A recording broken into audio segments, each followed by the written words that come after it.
사도신경을 강해해 나가고 있죠.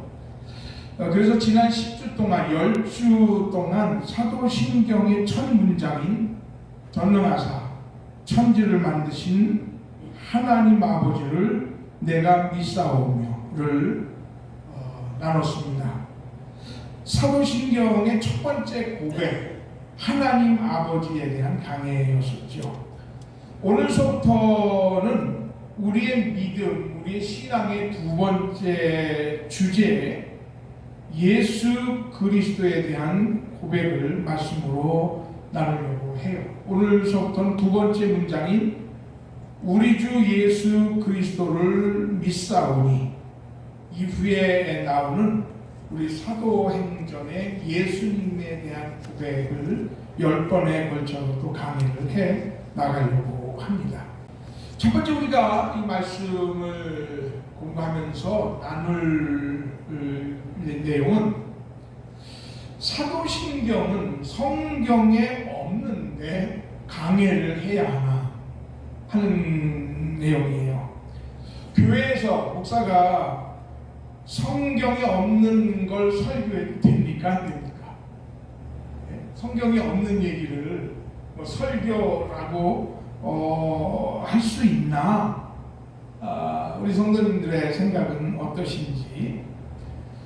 종종 사도신경 무용론, 사도신경이 필요 없다라고 말씀하시는 분들을 만날 때가 있어요. 충분히 왜 그런지 이해해도 되고요. 오늘 이 문제를 한번 다시 얘기를 나눠보려고 해요. 사도신경은 성경에 나오지 않습니다. 그렇죠?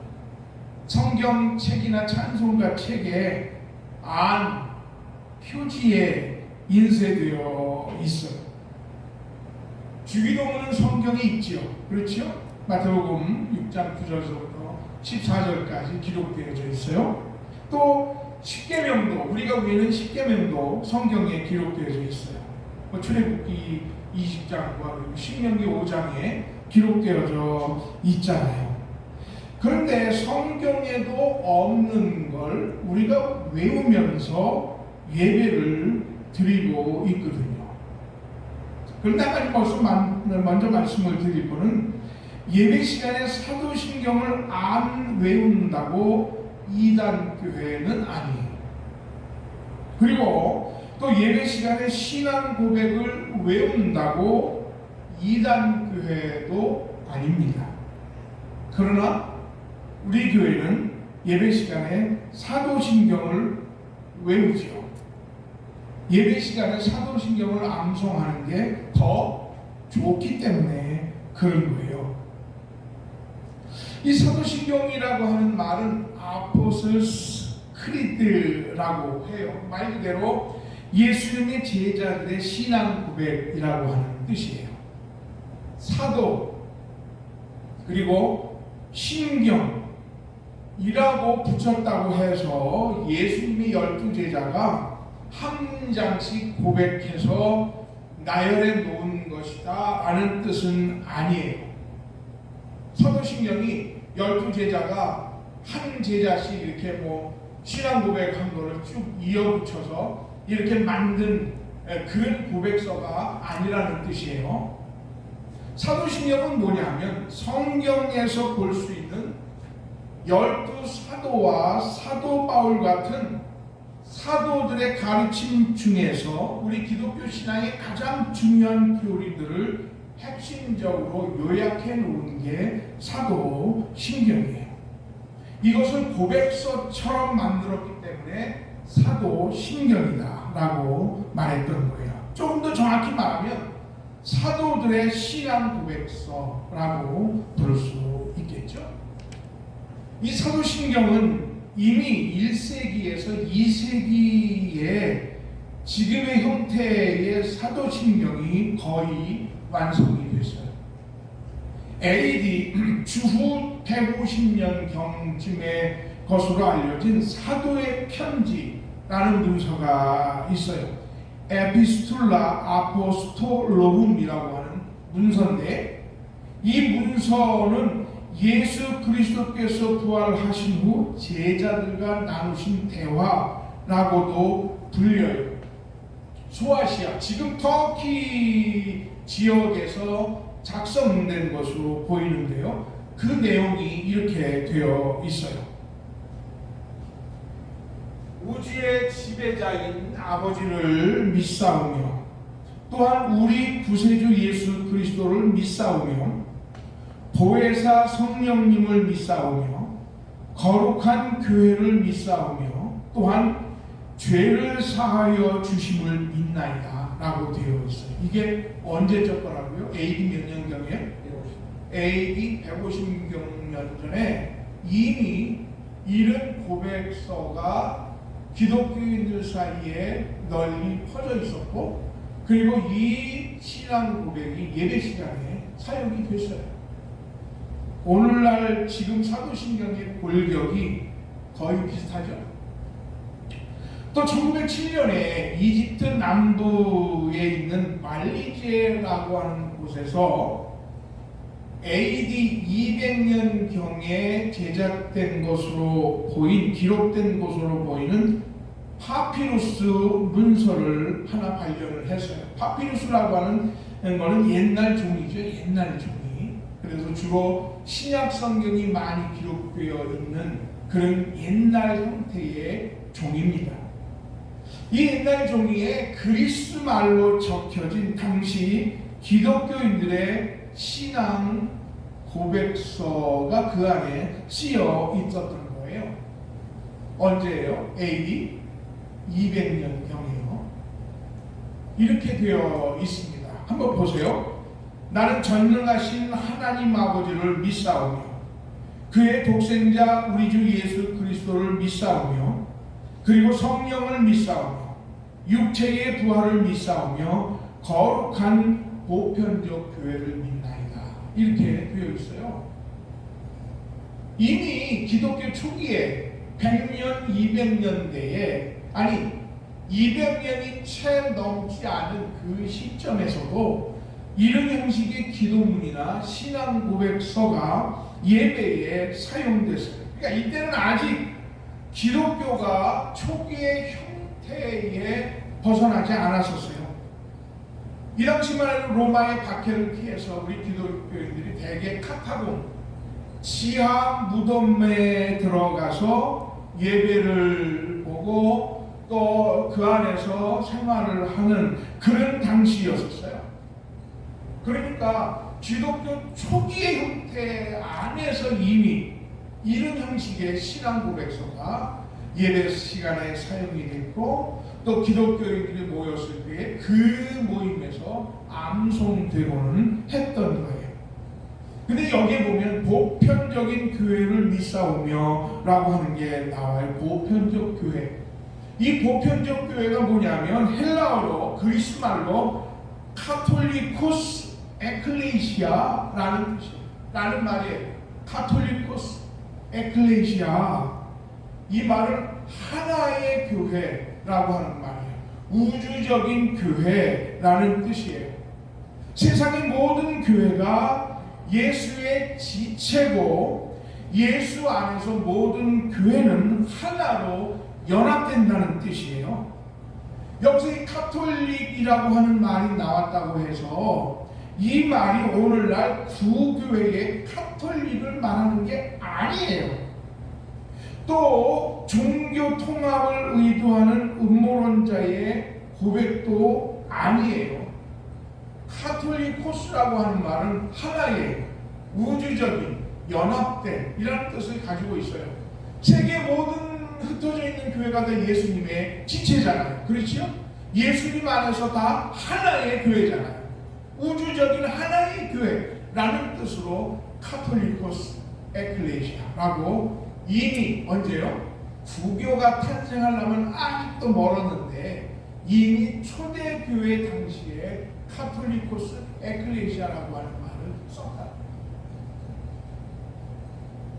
이미 초기 기독교인들은 그들이 모이기만 하면 이런 멋진 신앙의 고백을 했어요. 성경에 보면 예수님을 만나서 인생의 변화된 다양한 인물들이 예수님 앞에 자기 신앙의 고백을 합니다. 예수님을 만나 인생이 변하는 사람은 다 하나님을 찬양해요. 하나님 전능하신 하나님을 찬양해요. 또 예수 그리스도에 대한 고백도 나와요. 성령님에 대한 고백과 교회들에 대한 제자들의 가르침이 나와요. 그래서 초대교회 지도자들은 꼭 필요한 기독교 신앙의 고백을 요약해서 초신자들이 알도록 가르쳤어요. 그리고 그거를 외계했어요. 그리고 세례를 줄 때면 이 내용을 외계해서 자기 신앙을 고백하게 했어요. 근데 가만히 보면 우리가 두 개의 1세기, 2세기의 신앙 고백서를 봤지만 사실은 그게 우리 자신의 신앙 고백도 되는 것을 알게 돼요. 그러니까 이 신앙 고백이라고 하는 것은 우리들의 신앙 고백이에요. 또 저 개인의 신앙 고백이기도 합니다. 사도신경은 어떤 사람이 만들어낸 게 아니에요. 또 어떤 공의회에서 인위적으로 제정한 것도 아니에요. 초대교회 지도자들이 사도들이 기록한 말씀 중에서 교리를 간단한 문장으로 만들어서 세례자들을 교육을 할 때 시켰어요. 그리고 세례를 받을 때에 외계했어요. 그리고 초신자들을 그것을 외계함으로 다른 잘못된 교리들이 그 초신자들을 시험 들게 하거나 넘어뜨리지 않게 만드는 거예요. 그래서 내 신앙을 고백하시오 라고 말하면 어떡합니까? 나는 전능하사 천지를 만드신 하나님을 믿사오며 우리 예수를 믿사오니 성령을 따라 하며 고백을 하는 거예요. 그 외에 다른 교리들도 많이 있지만 그런 교리들을 만들려면 아마 몇천 페이지 책도 모자랄 거예요. 그것을 가장 아주 핵심적으로 요약해서 고백하게 하고 외계했던 내용이 바로 이 사도신경이에요. 또 그러면 오래 믿은 성도들은 또 왜 이 사도신경을 외는가 하고 묻는 분도 계시겠죠. 오래 믿은 성도들이라고 하더라도 이 기독교의 신앙을 잊지 않도록 예배 시간이나 어느 집회가 모이면 공식적으로 한 목소리로 사도신경을 외계하는 거예요. 그래서 이 교회 공동체가 거룩한 믿음으로 일치되었다라고 하는 것을 고백하는 거예요. 이 고백은 하나님의 교회가 세계 어디 있든지 예수 안에서 하나 된 교회다라는 것을 고백하는 거예요. 그래서 어떤 모임이 되면 모든 성도들이 사도신경을 외잖아요. 그러면 저쪽에서부터 이쪽까지 웅얼웅얼대는 사도신경의 고백 소리가 들려요. 그러면 그것을 들으면서 우리는 하나님 안에서 이런 동일한 믿음을 가졌구나 라고 하는 것을 느끼게 된다는 거예요. 그러니까 사도신경이라고 하는 것은 제자들이 세웠던 초대교회 때부터 존재했던 우리 기독교 신앙의 핵심 내용인 거예요.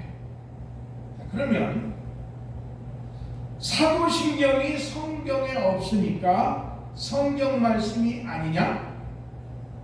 네, 성경이 아니죠. 그러나 사도신경은 성경에서 나온 교리예요. 아시겠죠? 또 그러면 사도신경이 성경 말씀과 같은 권위가 있느냐? 그건 아니죠. 그럴 수 없지요. 그러나 성도들이 교회에서 신학교처럼 신학의 커리큘럼으로 모든 교리를 배울 수 없기 때문에 사도신경을 해설하는 것으로서 우리 성도들은 기초적인 교리를 배울 수 있어요. 어떤 때는 교회에서 개신교 교리의 집대성이라고 할 수 있는 웨스터민스터 신앙고백이나 혹은 그것을 중심으로 나온 대요리 문답, 소요리 문답을 수요 예배 때에 성경 공부로 배우는 교회들이 있어요. 이 사도신경은 성경의 권위와 같지는 않아요. 그러나 성경에서 나온 기독교 교리의 핵심이라고 하는 것을 기억을 하면서 우리가 많이 외우고 많이 공부할 필요가 있다. 그런 것을 우리 성도님들은 잊지 마시길 바랍니다.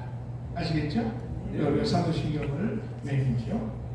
두 번째 우리가 말씀으로 생각해 봐야 될 것은 뭐냐면 예수를 주요 그리스도라고 고백하는 제자들의 모습이 있다라는 것이에요. 제가 말씀드렸지만 사도신경은 어디에서 나왔다고요? 성경에서 나왔어요. 성경의 제자들이나 사도들이 고백하는 신앙의 고백과 그들이 가르치는 가르침 속에서 우리들은 교리의 요약으로서의 사도신경을 외운다라고 말씀을 드렸었죠. 그러면 성경에 그런 게 나오냐? 이거를 우리가 찾아봐야 되잖아요. 그렇죠? 오늘서부터 말씀으로 나눌 거는 우리 구주 예수 그리스도를 믿사오니에요. 그러니까 우리 구주 예수 그리스도에 대한 고백에 대한 말씀을 강해를 하는데 성경에 과연 예수 그리스도에 대한 고백이 어떻게 나오느냐 이거를 말씀으로 생각해 보자는 거예요. 마태복음 16장에 보면 제자들과 함께 예수님이 사역하신 지 한 2년 정도가 지났을 때에 예수님이 질문을 한 가지 제자들에게 하세요. 사람들이 나를 누구라 하느냐? 이때 제자들이 예수님에게 말씀을 드려요. 어떤 사람은 세례요한이라고 하던데요. 또 어떤 제자는 어떤 사람은 유명한 선지자 엘리야라고도 합디다. 또 어떤 제자는 이렇게 얘기를 해요. 예레미야 같은 선지자 중에 하나라고 하던데요. 그러니까 예수님에 대한 그 제자들이 들었던 보통 사람들의 견해는 예수님을 그냥 선지자 중에 하나라고 그렇게 느끼는 거였어요. 그때 예수님이 제자들에게 질문을 하세요. 그러면 너희들은 나를 누구라고 하느냐? What do you say I am? 나를 너희들은 뭐라고 말할 수 있느냐? 라고 물으신 거죠. 이때 베드로가 이렇게 얘기를 해요. 주는 그리스도시요 살아계신 하나님의 아들이십니다. 라고 대답을 해요. 주는 그리스도시요 살아계신 하나님의 아들이십니다. 라고 얘기를 해요. 이때 예수님은 베드로에게 뭐라고 말씀하셨냐면 이것을 네게 알게 하니는 하늘에 계신 내 아버지시니라. 내가 이 반석 위에 내 교회를 세우겠다. 그런데 지옥의 권세가 이기지 못할 거야 라고 말씀을 하세요. 이 말씀에 보면 베드로의 고백이 나와요. 주는 누구라고요? 그리스도시고 하나님의 아들이십니다 라는 베드로의 고백이 나와요. 오늘 이 베드로의 고백은 오늘부터 우리가 강해에 나갈 그 외아들 우리 주 예수 그리스도를 믿사오며에 담겨 있어요. 예수님을 주로 고백을 하고 있다고요. 베드로는 예수님을 하나님의 아들이라고 고백을 해요. 우리들도 역시 예수님은 나의 주인이십니다 고백해요. 또 예수님은 하나님이십니다라고 고백을 합니다. 이게 바로 베드로의 고백이기도 하지만 초대교회에서부터 지금까지 역사를 가졌던 기독교의 모든 성도들의 고백이에요. 그리고 지금도 오늘 이 자리에 앉아있는 저와 여러분의 고백입니다. 아멘. 예수님은 나의 주이십니다. 예수님은 하나님이십니다. 이게 저와 우리 성도님들의 고백 아니에요? 맞지요? 아멘이십니까? 네. 그게 고백이에요. 그게 지금 우리가 같이 말씀을 나눈 사도신경에 표현이 되어 있잖아요. 하나님은 예수는 나의 주이십니다. 예수님이 하나님이십니다라고 고백하는 하나님의 백성들의 예배를 받으시는 줄 믿습니다. 아멘. 아무도 예수를 믿지 않는다면 이런 고백을 할 수 없어요. 예수 믿어 구원받은 하나님의 자녀만이 예수는 나의 주시고 나의 하나님이십니다 라고 고백할 수 있습니다. 이 성도들을 통해서 하나님은 하나님의 교회를 세워 나가시는 줄 믿습니다. 이 믿음 위에 우리는 교회를 세워가야 든든하게 서가 고향으로 모이고 돈으로 모이고 학연으로 모여서 거기서 뭐 하나님을 찬양한다고 하죠. 하나님의 교회는 뭘로 모여야 된다고요? 예수는 나의 주인이십니다. 예수님은 나의 하나님이십니다 라고 철저히 고백하는 자들이 모여야 그게 하나님이 사용하시는 교회인 줄 믿어요. 아멘. 이 믿음을 가진 성도만이 지옥의 권세가 교회를 흔들 때 하나님의 교회를 지키고 세울 수가 있습니다. 또 요한복음 20장에 보면 예수님의 부활 사건이 나와요. 예수님이 부활하신 날 예수님은 부활체로 제자들 중에 나타나셨어요. 이때 토마스라고 하는 제자는 그 자리에 없어서 부활하신 예수님을 못 만났어요. 다른 제자들은 부활하신 예수님을 만났다고 막 기뻐하고 안에 평강의 모습이 가득 차 있고 막 자랑을 해대요. 그런데 도마는 그 제자들에게 이렇게 말합니다. 나는 내가 그의 손의 못자국을 보며 내 손가락을 그 못자국에 넣으며 내 손으로 옆구리에 넣어보지 않고는 믿지 아니하겠노라 하고 선포를 합니다. 원래 도마는 좀 깐깐한 구석이 있는 제자예요. 웬만하면 잘 따지고 웬만하면 의심을 하고 이런 제자가 도마라는 제자예요. 그러니까 이 도마는 정말 예수님이 부활하셨다면 분명히 못자국이 있을 거야. 내가 그걸 봐야 되겠어. 그리고 내 손가락을 그 못자국에 좀 넣어봐야 되겠어. 그리고 내 손으로 옆구리에 창자국이나 옆구리를 한번 넣어봐야 되겠어. 그리고 나서야 내가 믿겠노라 하고 선언을 해요. 그런데 8일이 지났는데 제자들이 모인 자리에 다시 예수님이 나타나셨어요. 그땐 도마도 거기에 있었어요. 도마의 심정이 어땠을까요? 아마 예의 불신의 눈으로 또 의심의 눈초리로 예수님을 위아래 이렇게 끄덕봤을 때 제일 먼저 그 눈이 어디를 향했을까요? 어디를 향했을까요? 손에 향했죠. 예수님이 이렇게 들면 눈이 이렇게 갔을 거고 예수님이 손을 내리면 또 손이 이렇게 눈이 이렇게 내려갔을 거고 아마 분명히 도마는 그랬을 거예요. 근데 그때 예수님이 도마에게 말씀하세요. 내 손가락을 이리 내밀어 내 손을 봐라. 내 손을 내밀어서 내 옆구리에 넣어봐라. 그리하여 믿음 없는 자가 되지 말고 믿는 자가 되라 하셨어요. 그 순간 도마는 그 자리에 엎드러지고 말았어요. 자기가 지금 예수님의 부활을 의심하고 있는지 어떻게 아셨지? 도마는 그 순간 자기가 가지고 있던 이성과 지성과 감정이 와르르 무너진 것을 경험한 거예요. 부활체로 서 계신 주님 앞에 자기 자신이 의심과 불신의 눈초리로 그분을 바라봤던 게 너무너무 부끄러운 거예요. 그렇게 주님이 여러 번 죽음 후에 내가 사흘 만에 다시 살아날 거야 라고 말씀하셨고 그렇게 가르쳤는데 아직도 못 믿고 있는 자신이 너무 하나님 앞에 부끄러워서 견딜 수가 없는 거예요. 그런데 그 예수님이 자기 앞에 지금 부활체로 서 계신 거예요. 그때 도마는 외마디 비명을 지릅니다. 나의 주님이시여 나의 하나님이시라니까. My Lord, my God 하고 소리를 쳐요. 예수님이 아무리 가르쳐줘도 그 전까지는 남의 예수였어요.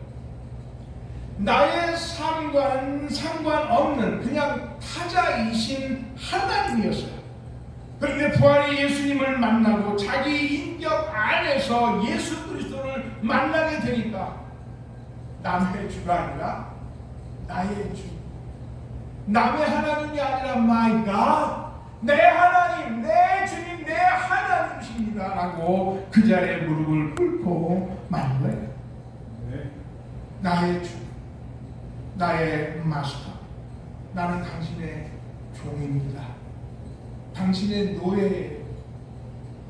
주님은 나의 하나님이시고 나는 인간 피조물입니다 하고 꼬꾸라질 수밖에 없었던 거예요.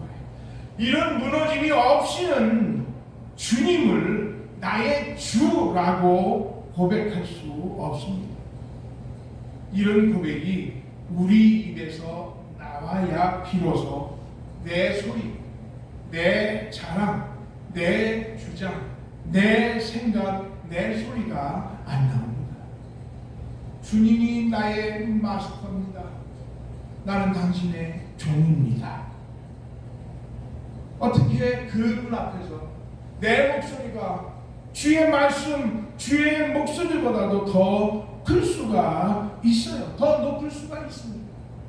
죽음을 이기시고 죽음 가운데서 무덤을 박차고 승리하신 하나님 앞에 서 있는 피조물 인간인 내가 어떻게 그 하나님의 영광 앞에서, 그 부활하신 주님 앞에서 교만하고 안다고 재고 떠들 수 있겠냐고요.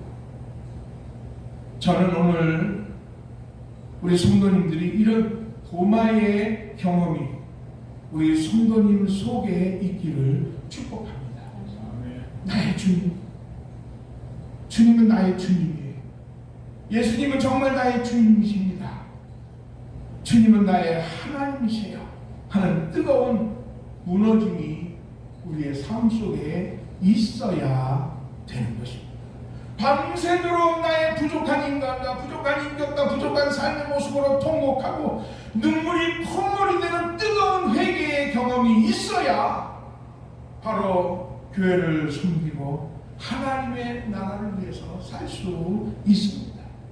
주님 앞에 철저히 나 자신이 무너지고 그 무너짐 속에서 바라보는 그 하나님의 위대한 모습 속에서 우리는 그때에 나를 부정하는 경험을 하게 되는 것입니다. 철저하게 나를 부정하는 경험을 해야 그제서야 예수님이 나의 마스터가 될 수 있는 것입니다. 우리가 신앙 고백하잖아요. 사도신경에서 고백하잖아요. 그 외아들 우리 주 예수 그리스도를 믿사오니 베드로의 고백이에요. 그건 도마의 고백이에요. 그리고 그 고백이 나의 고백이라는 사실이에요. 그 고백이 있었기 때문에 우리는 이 예배에 나와서 예수님은 나의 주인이십니다. 오 나의 주님 하고 우리가 찬양할 수 있는 거예요. 주님, 나는 종입니다. 그러니 하나님 무엇이든지 내게 말씀을 하십시오. 예수님 무엇이든지 내게 말씀하십시오. 주인이 나의 주인이십니다. 나는 종이고요. 무엇이든지 제게 말씀하십시오. 이 종이 듣겠습니다 하는 신앙의 자세로 오늘 우리가 하나님 앞에 서야 될 줄 믿습니다. 네. 주님이 나의 주인이십니다. 주님이 나의 하나님이십니다. 이제 말씀해 주세요. 내 종이 듣겠습니다. 이 종이 듣겠습니다 라고 할 때에 하나님의 말씀이 들어오고 신앙이 자랍니다. 저는요 우리 성도님들이 그 나의 주님, 나의 하나님이라는 그 대명제 앞에 정말 깨지고 부서지고 무너지는 경험을 할 수 있기를 주님의 이름으로 간절히 축원해요. 네. 그 무너짐이 있을 때 우리는 정말 하나님 앞에 헌신된 하나님의 백성이 될 수 있는 것입니다. 세 번째로 우리가 마지막으로 생각해 볼 것은요, 신앙의 고백은 내 삶으로도 고백되어져야 한다 하는 사실이에요. 신앙이 내 삶에 어떻게 고백되어져야 되나? 내가 믿는 신앙이 내 생활에 어떻게 보여져야 될까? 그게 진실한 고백의 모습이에요. 오늘 사도행전 본문, 우리가 방금 읽었던 본문은 오순절 성령 강림의 날 예루살렘에 모여든 세계 시민들에게 외치는 베드로의 설교입니다. 하늘로부터 강한 바람 같은 소리가 마가의 다락방을 가득 채웠어요. 불의 혀같이 달라지는 모습이 각 사람의 머리 위에 임했어요. 그러더니 그 방 안에 있던 예수님의 제자들과 120명의 성도들이 성령 충만을 받고 방언의 말을 하기 시작을 했습니다. 이 모습을 보고 있던 전 세계 사람들이 깜짝 놀랐어요. 왜냐하면 제자들이 방언하는 내용을 자기네 나라 언어로 들을 수 있었기 때문에 그랬어요. 이때 베드로가 설교를 해요. 뭐라고 설교를 하냐면, 예수를 너희가 십자가에 죽였지만 하나님이 다시 살리셨다. 그리고 사도행전 오늘 2장 36절에 보니까 이렇게 말해요. 너희가 십자가에 못 박은 이 예수를 하나님이 주와 그리스도가 되게 하셨느니라 하고 전파를 해요. 주라고 하는 말은 히브리어로 아도나이라고 해요. 아도나이. 영어로는 로드 메스터라고 번역이 됐지요. 이 아도나이라고 하는 말은 만군의 주라고 하는 뜻이에요. 하늘의 저 천군 천사들, 그리고 이 땅의 모든 하나님의 구원받은 백성들을 다 이끄시는 만군의 주라고 하는 뜻이에요. 메시아는 헬라어로 그리스도라고 그래요. 주와 그리스도가 되게 하셨다는 말은 아도나이와 메시아가 되게 했다라고 하는 그런 말이에요. 메시아는 이스라엘 백성들을 도탄에서 건져 주길 기다려왔던 구세주를 말하는 거예요. 그러니까 베드로의 설교는 그렇게 유대인들이 기다려왔던 메시아를 너희 유대인들이 너희의 손으로 십자가에 못 박아 죽였다. 그런데 하나님이 살리셔서 너희의 아도나이, 너희의 메시아가 되게 하셨다라고 하는 충격적인 설교를 한 거예요. 이때에 그 설교를 듣고 있던 모든 유대인들이 마음에 찔려서 하나같이 고백을 해요. 형제요, 우리가 어찌할? Brothers, what shall we do? 우리가 어떻게 해야 될까? 우리가 어찌 해야 될까? 라고 하는 탄식을 해요. 사실 이스라엘 사람들이 예수를 십자가에 죽였잖아요. 돌도 던지고 침도 뱉고 채찍으로 때리고 십자가에 결국은 못 박아 죽였잖아요. 그런데 예수님은 죽음에서 다시 살아나셨어요. 자기들을 모욕하고 죽인 그 예수가 자기들을 구원할 메시아라는 사실을 유대인들은 이제 알게 된 거예요. 그들은 두려웠어요. 그들은 죄책감이 들어서 견딜 수가 없었어요. 그래서 그들은 사도들 앞에 무릎을 꿇고 우리가 어찌할꼬 브라더스, 형제 우리가 what shall we do? 라고 소리쳐 외친 거야. 절규를 한 거야. 우리가 어떻게 그러면 구원을 받을 수 있냐? 이 저주에서, 이 멸망에서 내가 어떻게 구원을 받을 수 있겠느냐 하고 외쳐 물은 거예요. 이때 베드로는 다른 말 하지 않았어요.